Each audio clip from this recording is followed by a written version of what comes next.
Welcome back to the Centenary Coaches Show. He's overcame a broken hand and a torn ACL. Now he's bounced back and is one of the most explosive weapons on the Centenary offense. Taylor Nettle introduces you to Gents wide receiver Kobe Chambers, who's making his mark on Centenary football. After spending 1 year playing at Mississippi Valley State University, wide receiver Kobe Chambers knew it was time for a new chapter in his life. Coming to the SWAC, it's pretty much hectic.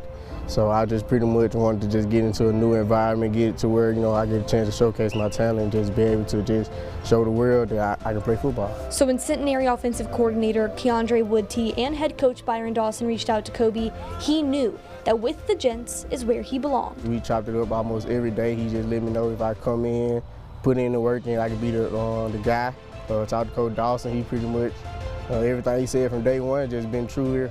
So just trying to trust that word and just put in the work and just get a good result. The Greenwood, Mississippi native has become a vital part of the Centenary offense, racking up 441 receiving yards and 3 touchdowns so far this season. Coach Woodtee is a very smart OC. He likes to get his playmakers the ball in space, try to create mismatches throughout the game. So I feel like that's just a great chance for me to just get an opportunity one-on-one and just show my talent. After playing a year in the SWAC, Kobe is used to enormous crowds, intimidating environments, and big stages, so he doesn't flinch when those big-time moments happen on the field, which is part of the reason that he's a crucial part of the Centenary offense. You prepare at practice, and the game is going to be easy, so I just try to go out and give my all at practice when nobody's in the stand, so when the game comes, just regular routine. Having experience in the SWAC and playing college within 30 minutes of his hometown to moving to Shreveport and stepping up as a leader for Centenary, Kobe feels like the team has embraced his experiences and efforts. Well, I'm pretty much the older guy here, so I just try to give them the knowledge that I had when I first started off in college and just try to just mesh with the team and just try to find a connection to where we bond. So like when we get on the football field, it's no different. Thanks, Taylor. We've talked about this guy a lot, Coach. He makes big plays every single week, but none bigger than the game-winning touchdown this week. Can you just kind of take us through that play and your reaction when it was happening? Well, we were tight in the game with the clock, and so the big thing we stressed on the drive was get out of bounds.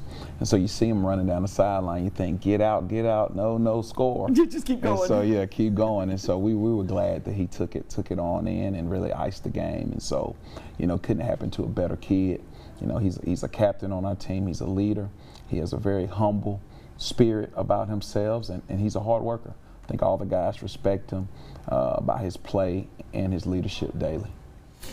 9 catches, 134 yards, and that score. What does Kobe Chambers mean to the Centenary offense? He's our go-to guy. He's a game changer. Whenever you have that type of speed, once he breaks, he's gone. And so for us, we want to get the ball in his hand, and we want to be able to utilize him and maximize that potential that he has on each and every play. We talk about him, I feel like, every single week, and we talk about his speed, and we talk about his leadership and how he's humble. Right. What makes him such a special player, though, when it's between the lines, other than just the speed? I think his journey, how he got here, going from junior college to Mississippi Valley and all the rigors that he's been through, the way he was raised, his upbringing. I think all that put together has built the man that you see today. And so I think he has a very focused mental disposition, and he comes every day ready to work. He comes to work with the mindset of he's serious about his craft, and he does a great job. Being on the D3 level, how do you get those bounce back kids like that to buy in and not just want to come to Centenary, but be a part of the team and not be just the star? This is a lot of faith. I think whenever we get a kid like Kobe, it's really a great blessing. To have one of those guys fall into your lap and to see the opportunity to see that he can come here and he can still use his God-given talents and his skill set that he's worked so hard for over the years, and to be in a great media market, be at a great college, get a great education, I think, you know, when you put that all together and, you know, to get bounce back guys like that, we want to get more like that in the future. And so I think he'll be a great testament for other guys that they can see, hey, man, if Kobe came to Centenary and did it, I can do it also. You sat down and talked to him for the first time, and, you know, he's from the area near Itabena. Like, that was home for him. Right. To be able to tell him, no, come on down to Shreveport. How does that conversation go for you? Well, you know, come on to the lights. Come on. Come to the big city. And, you know, I think sometimes to grow, you got to get out of your environment. You know, you got to go to grow. And so, you know, get exposed to some new things. But, you know, we needed Kobe. You know, we needed older guys that were seasoned and experienced. And so, you know, it was a lot of what he was bringing to the table for us. And, you know, we're just grateful and happy to have him in our program. Awesome.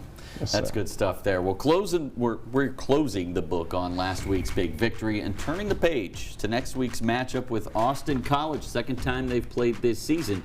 We'll talk with Coach and break down that matchup coming up next.